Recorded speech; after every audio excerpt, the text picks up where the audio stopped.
और एक एक्टिविटी करनी है। 3 समान आकार वाली कॉपियां लीजिए और मेज पर 2-3 सेंटीमीटर के अंतर में रखकर मजबूत पकड़े। अब उसमें से पास की 2 कॉपियां एक दूसरे से थोड़ा सा दूर करें और क्या होता है उसका निरीक्षण करें। कॉपियों की ऊपरी कोरों से तैयार होने वाला ढांचा अपनी कॉपी में चित्रांकित कीजिए। इसका भौगोलिक स्पष्टीकरण देखेंगे। भूपृष्ठ पर क्षैतिज समांतर हलचलें जब विपरीत दिशा में होती है तब भूपटल के चट्टानों पर तनाव निर्माण होता है।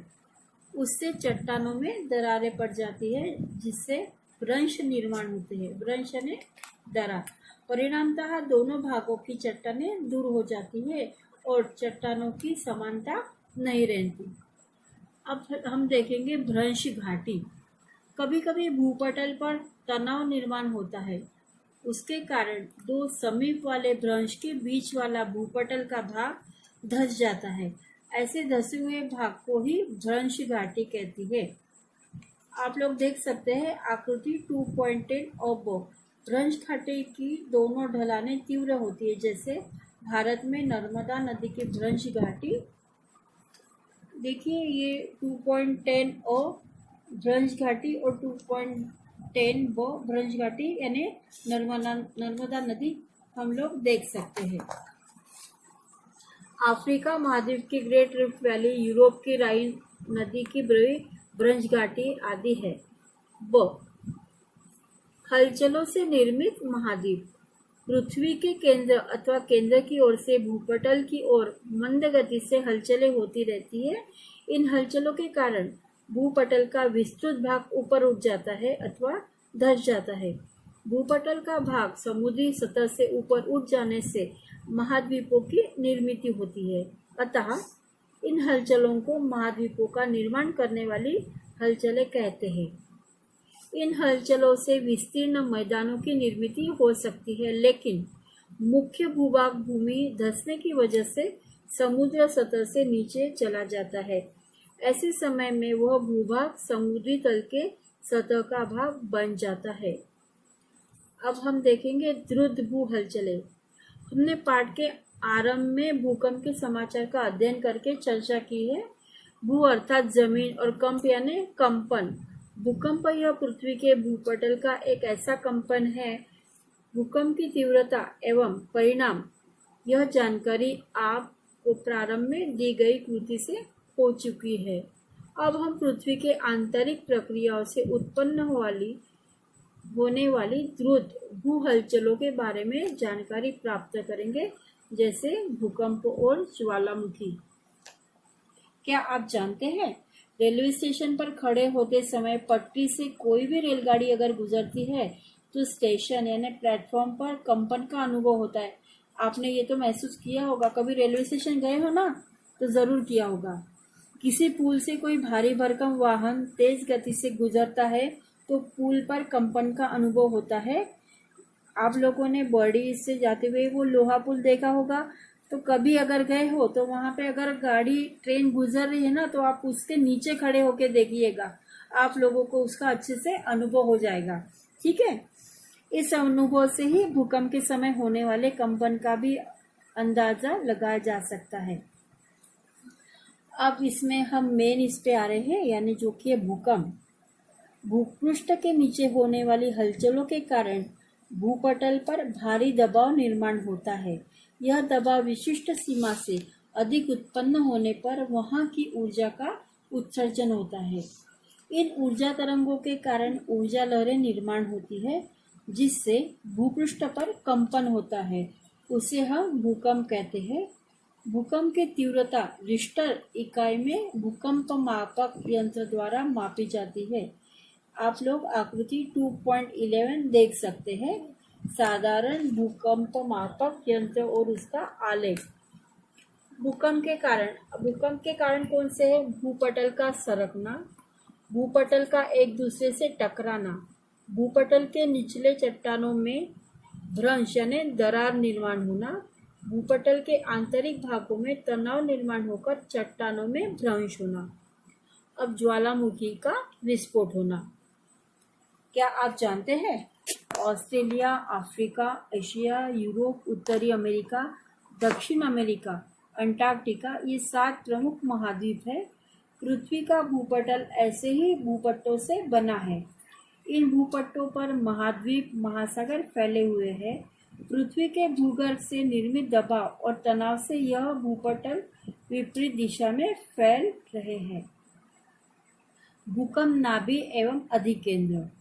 भूपृष्ठ के नीचे होने वाली हलचलों के कारण भूपटल पर भारी दबाव निर्माण होता है। यह तनाव भूगर्भ में जहाँ पर खुलता है वहाँ पर ऊर्जा मुक्त होती है। वहाँ पर भूकंप केंद्र होता है, उस केंद्र को भूकंप नाभि कहते हैं। इस भूकंप केंद्र से सभी दिशाओं में ऊर्जा की तरंगें फैलती है।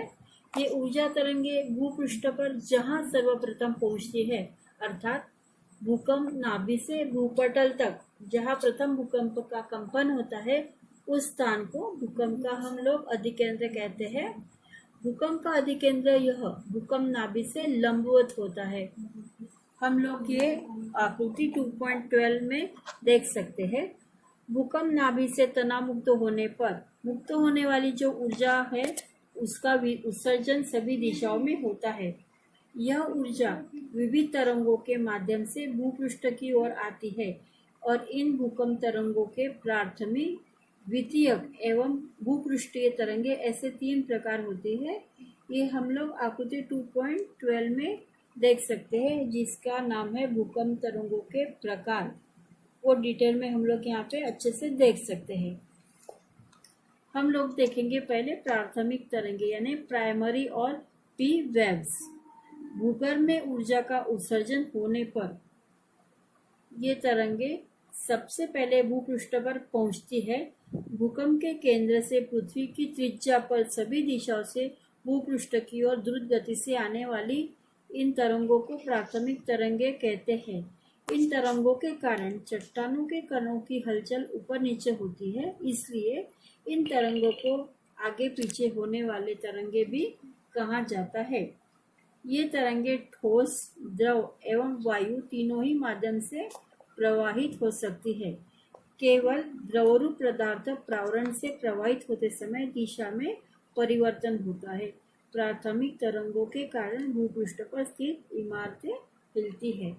अब इसके बाद का हम लोग बच्चों नेक्स्ट पीरियड में करेंगे, ठीक है? बाय।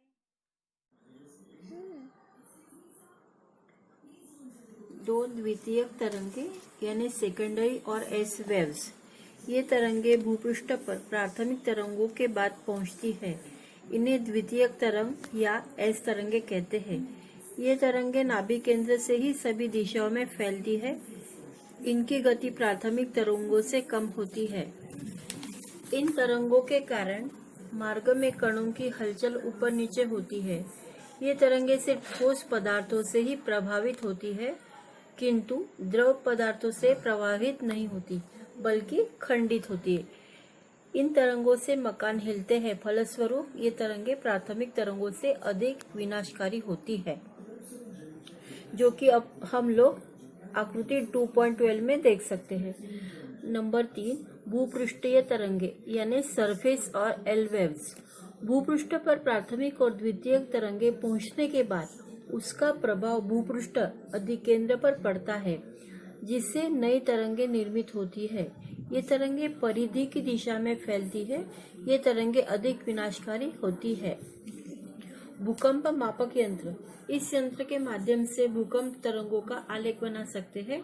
इस आलेख के अध्ययन से भूकंप की तीव्रता समझ सकते हैं। आकृति 2.11 भूकंप मापक यंत्र और उस पर तैयार होने वाला आलेख दर्शाया गया है। वर्तमान में अत्याधुनिक तकनीक के माध्यम से आधुनिक भूकंप मापक यंत्र तैयार किया गया है। उसके द्वारा अति सूक्ष्म तरंगे भी मापी जा सकती है। यानी बच्चों, हम लोगों ने तरंगों के 3 प्रकार देखे हैं, प्राथमिक, द्वितीयक और भूपृष्ठीय तरंगे, है ना। इसके कारण इससे डिटेल हम लोग आकृति 2.12 भूकंप तरंगों के प्रकार से देख सकते हैं, जिसमें कि भूकंप नाभि सेंटर जो दिया है वो है, उसके बाद में जो तरंगे निकल रही है उसको दिखाया गया है। प्राथमिक तरंगे, द्वितीयक तरंगे उसके ऊपर में दिया है भूकंप अधिकेंद्र, फिर ये भूपृष्ठ आ गया और भूपृष्ठ की तरंगे। ये हम लोग ने अभी प्राथमिक तरंगे, द्वितीयक और भूपृष्ठीय तरंगों में अभी डिटेल में पढ़ा है। अभी हम लोग इसको करके देखती है। स्प्रिंग वाले भारतोलक हुक यानी आंकड़ा जो कि आकृति 2.13 में दिखाया गया है और के अनुसार वजनदार थैली लगाइए, थैली नीचे खींचिए और छोड़ दीजिए। स्प्रिंग का निरीक्षण करके देखिए। इसके ऊपर यानी सबसे पहले स्प्रिंग में एक थैला लटकाया है, थैले को नीचे से खींचा है, उसके बाद उसको छोड़ दिया गया है। तो स्प्रिंग क्या करता है ये अब हम यहाँ पे देख सकते हैं। वैसे ही आकृति 2.14 के अनुसार विद्यार्थियों को रस्सी के छोर यानी एक रस्सी लेना है और दो विद्यार्थियों को एक दूसरे छोर को पकड़ना है और उसको खींच के छोड़ देना है। उसके बाद क्या होता है ये हम लोग यहाँ पे देख सकते हैं। पहले इसमें स्ट्रेट दिख रही है रस्सी, उसके बाद में उसको खींचने के बाद और छोड़ देने के बाद उसमें ये तरंगे यानी ट्विस्ट आ रहे हैं जो कि हम लोग देख सकते हैं। अब और एक एक्टिविटी है, एक बड़ी थाली में रंगोली फैलाइए और थाली को नीचे से हल्का धक्का दीजिए और निरीक्षण करके देखिए, जो कि हम लोग आकृति 2.15 रंगोली का प्रयोग करके देख सकते हैं। अब खोजिए तो उपयुक्त तीनों कृतियों की तुलना भूकंप तरंगों के साथ कीजिए और हर एक कृति कौन कौन सी कृति से मिलती जुलती है वह पहचाने और समझे। यानी हम लोगों ने जो तीनों कृतियां भूकंप देखे हैं, जो कि हमने पीछे देखे हुए हैं, प्राथमिक, द्वितीय और भूपृष्ठीय तरंगे, उनसे हम लोगों को उसको कौन सी कृति से मिलजुल रही है वो देखना है, जो कि हम लोगों ने अभी ये एक्टिविटीज देखी है और वो आप लोगों को करके देखनी है। अब हम लोग देखने जा रहे हैं भूकंप के परिणाम।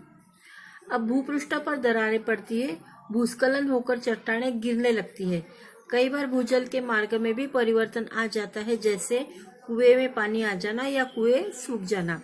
कुछ प्रदेश ऊंचे उठ जाते हैं तो कुछ प्रदेश धंस भी जाते हैं।